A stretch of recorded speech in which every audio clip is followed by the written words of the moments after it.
नमस्कार। प्रभा साक्षी news network और आप सभी का स्वागत है। सबसे पहले स्वतंत्रता दिवस पर आप सभी को बहुत बहुत बधाई। देश में आज स्वतंत्रता दिवस बड़े धूमधाम से मनाया जा रहा है।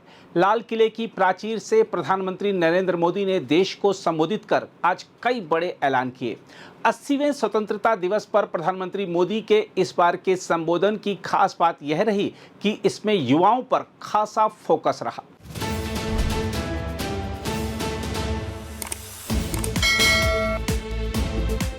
प्रधानमंत्री के लाल किले पहुंचने से लेकर राष्ट्रीय ध्वज फहराने, 21 तोपों की सलामी, हेलीकॉप्टरों से फूलों की बारिश, राष्ट्र के नाम संबोधन और अंत में एनसीसी कैडेट्स और माय भारत वॉलंटियर्स के वंदे मातरम के सामूहिक गायन तक हर चरण में इस साल की थीम विकसित भारत 2047 के निर्माण में युवा शक्ति की भूमिका की झलक दिखाई दी।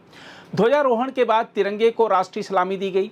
इसके बाद थल सेना के बैंड ने वंदे मातरम की धुन बजाई और समारोह में मौजूद लोगों ने राष्ट्रीय गीत का सामूहिक गायन किया। इसके बाद राष्ट्रगान हुआ। ध्वजारोहण के साथ ही भारतीय वायुसेना के 2 Mi-17 हेलीकॉप्टरों ने समारोह स्थल पर फूलों की बारिश की। इनमें एक हेलीकॉप्टर राष्ट्रीय ध्वज और दूसरा वंदे मातरम दर्शाने वाला ध्वज लेकर उड़ा। फूलों की बारिश के बाद प्रधानमंत्री नरेंद्र मोदी ने राष्ट्र को संबोधित किया। प्रधानमंत्री के संबोधन की बड़ी बातों पर गौर करें तो आपको बता दें। मेरे प्यारे देशवासियों, आज हम सब 80वां स्वतंत्रता दिवस मना रहे हैं। आज हर दिलों की धड़कन वंदे मातरम के नाद से गूंज रही। आज हर घर तिरंगा है, हर मन तिरंगा है और देश उत्साह और उमंग के साथ नए संकल्पों को लेकर के आज आगे बढ़ रहा है। आप सबको स्वतंत्रता दिवस की बहुत बहुत शुभकामनाएं। देश आज उन महान सपूतों का पुण्य स्मरण करती है जिन्होंने देश की आजादी के लिए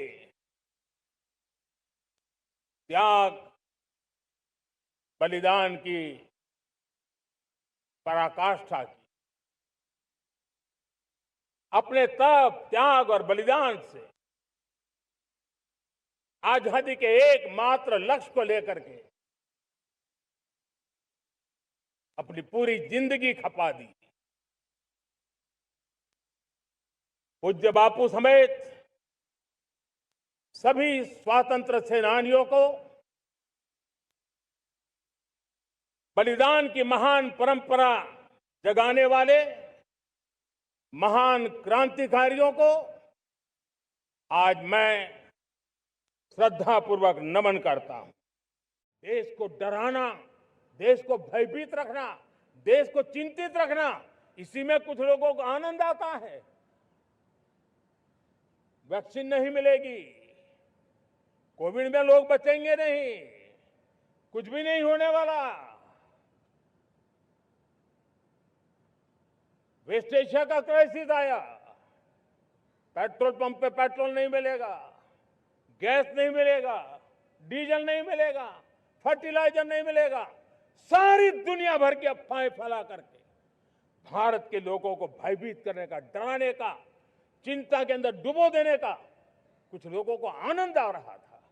लेकिन देश ने देख लिया कि पिछले 10-12 साल की सुविचारित योजनाएं रंग ला रही है और हम इतने बड़े संकट के बावजूद भी नागरिक देवो भव के मंत्र को लेकर के जीते हुए भारत ने जो तैयारियां की थी, एक के बाद एक कदम उठाया था।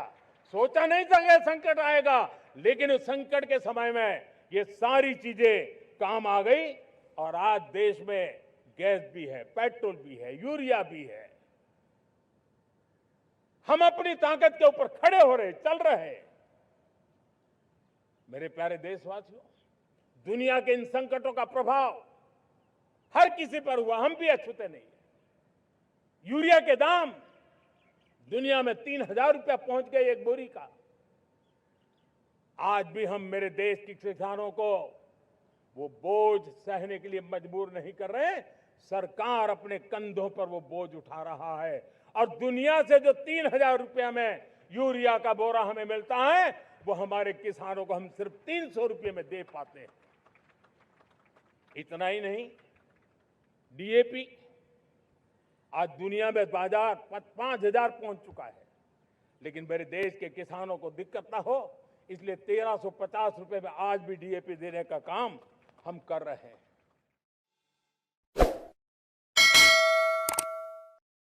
दो 2014 के बाद दुनिया करीब करीब 40 देशों के साथ हमारा एफटीए एग्रीमेंट हो रहा है।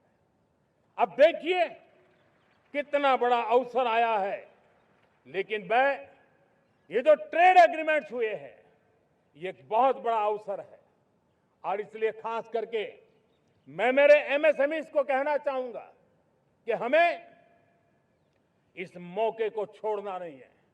दुनिया में हमें पहुंचना है।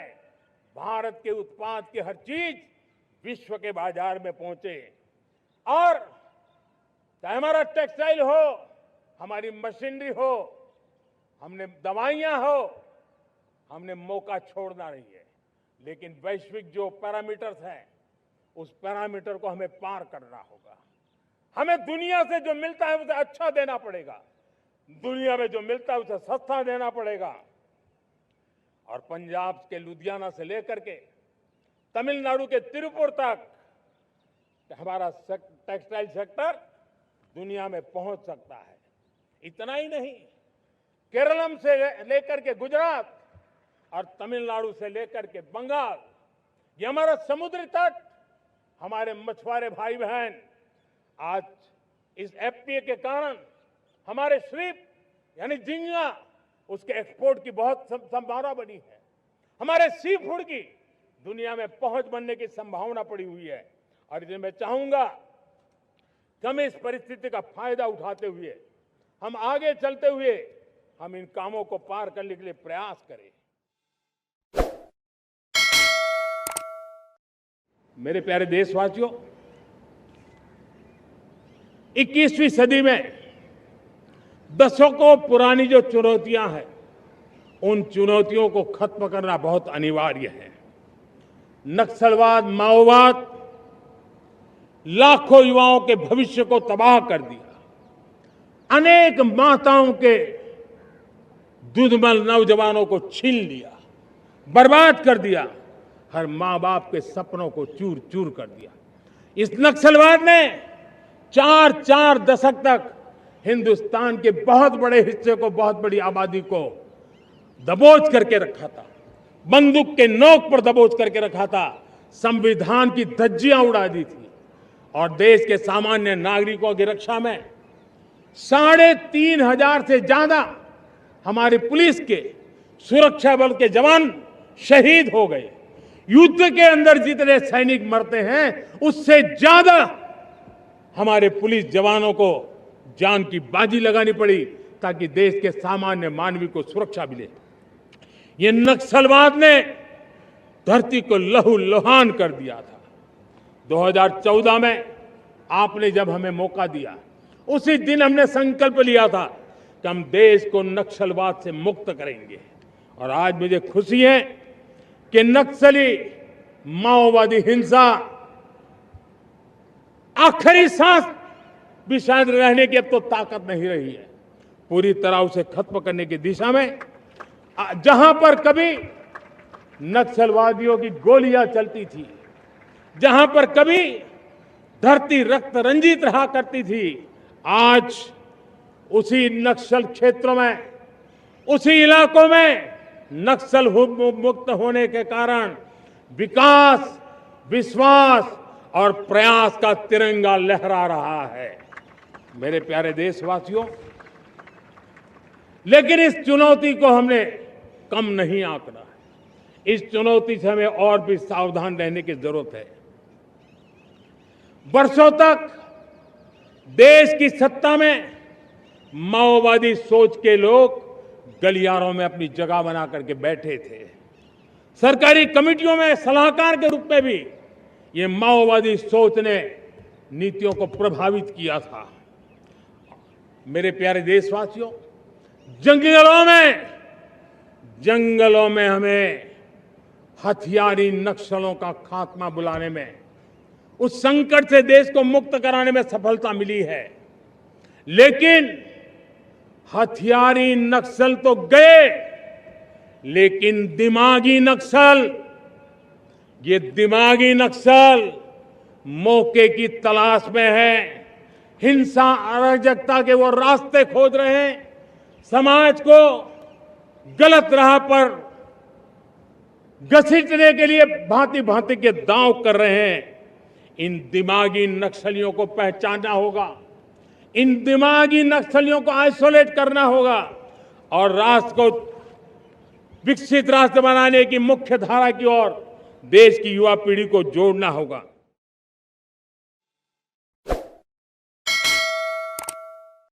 मेरे प्यारे देशवासियों, मैं आप सबसे एक मदद मांग रहा हूं।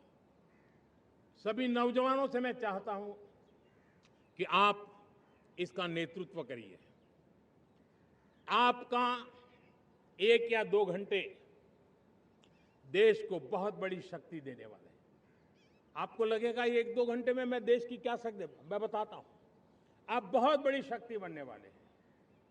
और इसलिए हर घर में वातावरण बने। इन दिनों देश में जनगणना का काम हो रहा है, सेंसस का काम हो रहा है, गिनती चल रही है। और गिनती सिर्फ आंकड़ों से बात बनती नहीं है, उसकी बारीकियों से नीतियां बनती हैं, योजनाएं बनती हैं, देश आगे बढ़ने की अपनी रूपरेखा तैयार करता है। और इसलिए सटीक जानकारियां होना बहुत जरूरी है। कभी कभी जो सरकार की तरफ से प्रतिनिधि आते हैं वो इतनी जल्दी में होते हैं, कभी स्पेलिंग एक लिख देते हैं, कभी अलग लिख देते हैं, और इसके कारण अल्टीमेट परिणाम हमें सही मिलने में दिक्कतें आती हैं। अब जब टेक्नोलॉजी अवेलेबल है और इस बार निर्णय किया है, आप स्वयं भी जनगणना में अपनी जानकारियां अपने मोबाइल फोन से भर करके दे सकते हैं। बाद में कोई बाबू आएंगे, कोई प्रतिनिधि आएंगे, आपसे चर्चा करेंगे, लेकिन आप परिवार के सब बैठ करके अगर डिजिटली अपना रजिस्ट्री करवा दे, सारी बारीकियां, स्पेलिंग में भी गलती ना हो, कोई भी जानकारियों में गलती ना हो, आप जितनी परफेक्ट जानकारी देंगे देश को आगे बढ़ने में बहुत बड़ी मदद मिलेगी। और इसलिए मैं देश के नौजवानों को कहता हूं कि आप अपने परिवार के लोगों को बिठा करके पूरे फॉर्म को समझिए, पहले कागज पे फॉर्म को भर दीजिए, कोई गलती है तो करेक्ट कर लीजिए, और फिर टेक्नोलॉजिकली उसको डिजिटली इसको अपलोड कर दीजिए। आप देखिए इतना बड़ा काम देश कर लेगा और देश का समय और शक्ति सही काम के लिए उपयोग आएगा। और इसलिए मेरे देश के नौजवानों को जनगणना के इस काम में सक्रियता से जुड़ने के लिए मैं आग्रह करता हूं। बहरहाल 2014 से लाल किले की प्राचीर से तिरंगा फहराने के बाद देश का मार्गदर्शन कर रहे प्रधानमंत्री मोदी ने देशवासियों को जो संकल्प दिलाया है वह अवश्य ही सिद्ध होकर रहेगा और भारत 2047 से पहले ही विकसित राष्ट्र बन सकेगा। वंदे मातरम। अगर आप भी लेना चाहते हैं देश दुनिया की तमाम जानकारी तो आज ही सब्सक्राइब करें हमारे चैनल को। साथ ही नीचे दिए बेल आइकन को जरूर दबाएं ताकि हर अपडेट आप तक पहुंच सके।